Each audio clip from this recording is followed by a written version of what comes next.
ತಾಲೂಕಲ್ಲಿ ಬರಗಾಲ ಭಾಳ ಜಾಸ್ತಿ ಇದೆ ಸರ್.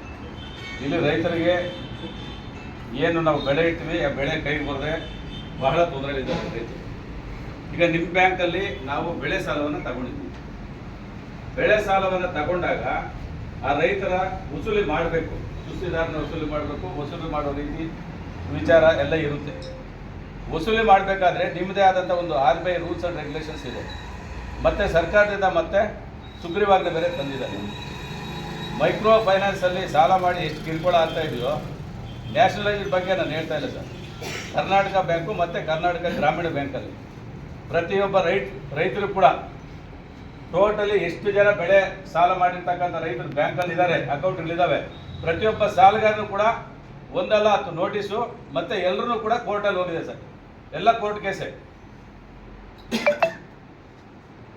ಸಿಕ್ಕಾಪಟ್ಟೆ ಕಿರುಕುಳ, ಬ್ಯಾಂಕಿಂದ ಫೋನ್ ಮಾಡಿಸೋದು, ಮತ್ತೆ ಅವ್ರ ಮನೆ ಹತ್ರ ಹೋಗಿ ವಸೂಲಿ ಮಾಡೋದು, ರೈತರಿಗೆ ಬ್ಯಾಂಕ್ ಹತ್ರ ಬಂದರೆ ರೆಸ್ಪೆಕ್ಟ್ ಕೊಡದೇ ಇರೋದು, ಒರಟು ಸ್ವಭಾವದಲ್ಲಿ ಮಾತಾಡೋದು, ಆ ಹೆಣ್ಮಕ್ಳು ಬಂದರೆ ರೆಸ್ಪೆಕ್ಟ್ ಕೊಡದೇ ಇರೋದು, ಅವರು ಬ್ಯಾಂಕ್ ಅಕೌಂಟಲ್ಲಿ ಸರ್ಕಾರದ ಹಣ, ಸಾರ್ವಜನಿಕರಾಗಲಿ ರೈತರಾಗಲಿ ಮಹಿಳೆಯರಾಗಲಿ ಸರ್ಕಾರದಿಂದ ಬರ್ತಕ್ಕಂಥ ಅನುದಾನಗಳು ಮತ್ತು ಸರ್ಕಾರದಿಂದ ಬರ್ತಕ್ಕಂಥ ಹಣವನ್ನು ಬ್ಯಾಂಕಲ್ಲಿ ಲಾಕ್ ಮಾಡೋದು ಅಕೌಂಟು. ನೀವು ಸಾಲ ಕಟ್ಟಿದರೆ ನಾವು ಈ ಅಮೌಂಟ್ ಕೊಡ್ತೀವಿ, ಇಲ್ಲದಿದ್ರೆ ನಾವು ಕೊಡೋದಿಲ್ಲ ಅಂತ ಜಬರ್ದಸ್ತಿ ಮಾಡೋದು.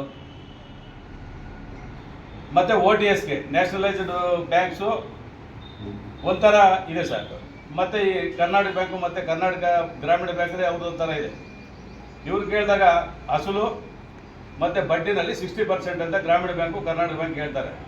ಅದೇ ನ್ಯಾಷನಲೈಸ್ಡ್ ಬ್ಯಾಂಕು ಆ ಪಾಲಿಸಿ ಯಾವ ರೀತಿ ಇದೆ, ಎಷ್ಟು ವರ್ಷ ಆಗಿದೆ ತಗೊಂಡು 10%, 20%, 50% ಆವರೇಜ್ ಮಾಡಿ ಅವರೇ ಕದ್ದು ಸೆಟ್ಲ್ ಮಾಡ್ತಾ ಇದ್ದಾರೆ. ಇವಾಗ ನ್ಯಾಷನಲೈಸ್ಡ್ ಬ್ಯಾಂಕಲ್ಲಿ ಇಷ್ಟು ಜನ ಮ್ಯಾನೇಜರ್ಸ್ ಇದ್ದಾರೆ, ಯಾರಿಗೂ ಕಂಪ್ಲೇಂಟು ಇಲ್ಲ, ಪ್ರಾಬ್ಲಮ್ಮು ಇಲ್ಲ. ಬಟ್ ಕರ್ನಾಟಕ ಬ್ಯಾಂಕ್ ಆ್ಯಂಡ್ ಗ್ರಾಮೀಣ ಬ್ಯಾಂಕು ಅವರ ಮೇಲಾಧಿಕಾರಿಗಳು ಏನು ಹೇಳ್ತಾರೋ ನನಗಂತೂ ಗೊತ್ತಿಲ್ಲ.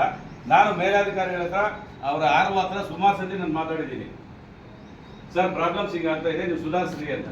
ಕೆಲವು ದಿವಸ ನೀವೇ ಲೀಸ್ಟ್ ಕೊಟ್ಬಿಟ್ಟು ನಮ್ಗೆ ಸೆಟಲ್ಮೆಂಟ್ ಮಾಡಿ ಅಂತ ಹೇಳಿದ್ರು.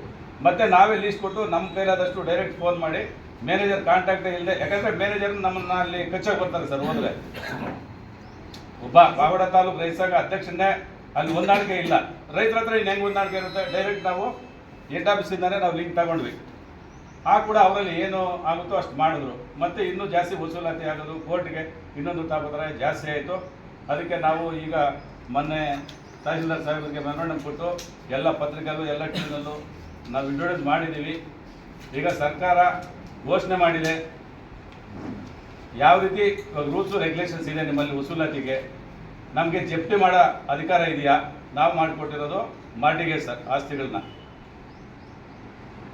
ಇಲ್ಲ ನೀವೇ ಬ್ಯಾಂಕ್ನವರೇ ಮಾರಾಟ ಮಾಡ್ಕೊಳಕ್ಕಾಗುತ್ತಾ ನಮ್ಮ ಜಮೀನುಗಳನ್ನ? ಸರಿ, 1 by 1 ಹೇಳ್ತೇನೆ. ಅಲ್ಲ ಇನ್ನೂ ಇದೆ ಸರ್.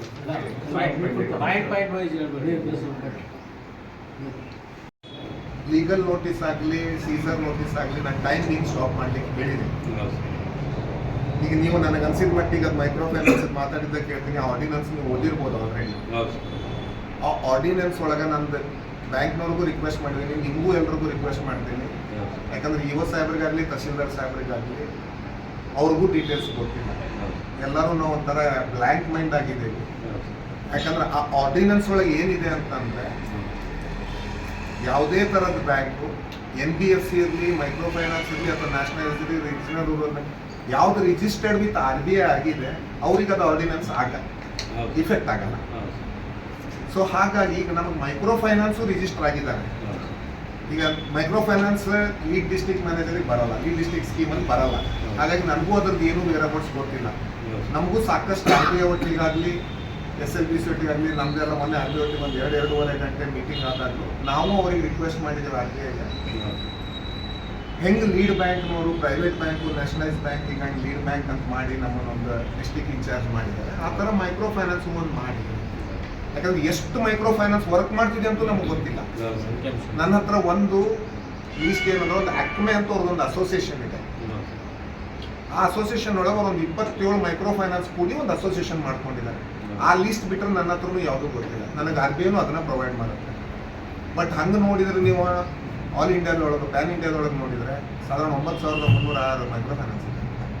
ಸೊ ಏನಾಗುತ್ತೆ, ಚೆನ್ನೈ ಒಳಗೆ ಅವರು ರಿಜಿಸ್ಟರ್ ಆಗಿರ್ಬೋದು RBIನಲ್ಲಿ, ಅವ್ರದ್ದು ಏರಿಯಾ ಆಫ್ ಆಪರೇಷನ್ ತೊಗೊಂಡಿರ್ತಾರೆ. ಈ 4 ರಾಜ್ಯದಲ್ಲಿ ನಾವು ಆಪರೇಟ್ ಮಾಡ್ತೀವಿ ಈ ಥರ. ಸೊ ಅವ್ರು ಇಲ್ಲೂ ಕೆಲಸ ಮಾಡ್ತಿರ್ಬೋದು, ಅದು ನಂಗೆ ಗೊತ್ತಿಲ್ಲ. ನಿಮ್ಮ ಕಣ್ಣಿಗೆ ಎಲ್ಲಾದರೂ ನಿಮಗೆ ಗೊತ್ತಿದ್ದಂಗೆ ಇದು ಅನ್ರಿಜಿಸ್ಟರ್ಡ್ ಮೈಕ್ರೋ ಫೈನಾನ್ಸ್ ಇದೆ ಅಂತ ಏನಾದರೂ ಗಮನಕ್ಕೆ ಬಂದರೆ ದಯವಿಟ್ಟು ತಾಲೂಕು ಆಡಳಿತಕ್ಕೆ ಇಲ್ಲ ನನಗೆ ಹೇಳಿ, ಇಲ್ಲ ಜಿಲ್ಲಾಡಳಿತ, ಡಿ ಸಿ ಸಾಹೇಬ್ರಾಗಲಿ SP ಸಾಹೇಬ್ರಾಗಲಿ ಎಲ್ಲರೂ ಅವ್ರಿಗೂ ಇನ್ಸ್ಟ್ರಕ್ಷನ್ಸ್ ಇದೆ. ಮೊನ್ನೆ ಸರ್ ಎಲ್ಲ ಬಂದಾಗ ನಾನು ಚೀಫ್ ಮಿನಿಸ್ಟರ್ ಮೀಟಿಂಗ್ ಇತ್ತು, ನನ್ನೂ ಕರೆದಿದ್ರು, ಮೇಡಮ್ SP ಸರ್ ಇದ್ರು, ನಾವು ಇದಕ್ಕೆ ಕೆಲವೊಂದು ಮೈಕ್ರೋ ಫೈನಾನ್ಸ್ನವರು ಇದ್ರು. ಸೊ ಅಲ್ಲಿ ನಾನು ಹೇಳಿದ್ದೇನೆ ಹಂಗೆ ಏನಾದ್ರು ಗಮನಕ್ಕೆ ಬಂದಿತ್ತಂದರೆ, ಯಾಕಂದ್ರೆ ಈಗ ಹೊಸ ಆರ್ಡಿನೆನ್ಸ್ ಒಳಗೆ ಏನಿದೆ, ಯಾವ್ದು ಅನ್ರಿಜಿಸ್ಟರ್ಡ್ ವಿತ್ RBI ಇದೆ ಅವರಿಗೆ DC ಮೇಡಮ್ ಅಂದರೆ ನಮ್ಮಲ್ಲಿ ಮೇಡಮ್ ಇರೋದು ಡಿಸ್ಟ್ರಿಕ್ಟ್ ಕಮಿಷನರ್ಗೆ ಅವ್ರಿಗೆ ಪವರ್ ಕೊಟ್ಟಿದ್ದಾರೆ ಅದನ್ನು ರಿಜಿಸ್ಟರ್ ಮಾಡಬೇಕು 30 ದಿನದೊಳಗೆ ಇದೆ, ಅಂದರೆ 31 ಮಾರ್ಚ್ ಒಳಗೆ. ಅದು ಪ್ರತಿ ವರ್ಷ ಆ್ಯಸ್ ಯೂಶುವಲ್ ರಿನ್ಯೂವಲ್. ಆಮೇಲೆ ಅವರಿಗೆ ಟೈಮ್ ಬಾಂಡ್ ಇದೆ, ಎಲ್ಲ ಇದೆ. ಆ ಥರ ಏನು ಬಂದರೂ ನೀವು ತಾಲೂಕು ಆಡಳಿತ ಗಮನಕ್ಕೆ ತಂದ್ರೆ ಅವ್ರು ಕಾಳಜಿ ತೊಗೊಳ್ತಾರೆ. ಪೊಲೀಸರು ಅವ್ರಿಗೆ ಎಲ್ಲರಿಗೂ ಅವೇರ್ನೆಸ್ ಕೊಟ್ಟಿದ್ದಾರೆ ಈಗ ಎಲ್ಲರಿಗೂ. ಅದನ್ನ ಬಿಟ್ಟು ಈಗ ಬ್ಯಾಂಕಿಂದ ಇದಕ್ಕೆ ಬಂದರೆ ನೀವು ಈಗ ಹೇಳಿದ್ರಿ ಲೀಗಲ್ ಇದು ಅಂತೇಳಿ, ಈಗ ಜಸ್ಟ್ ನಾನು ಈ ಮೀಟಿಂಗ್ ನಿಮಗೂ ಲೇಟ್ ಆಗ್ಲಿಕ್ಕೆ ಮೊದಲು ಕ್ಷಮೆ ಕೇಳ್ತೇನೆ, ನಿಮಗೂ 30 ಕಾಯಿಸಿದೆ ಅನಿಸುತ್ತೆ. ಯಾಕಂದರೆ ನಾನು ಬಂದಾಗ ನನಗೆ 11 ಗಂಟೆಗೆ ನನಗೊಂದು SLBC ಇಂದ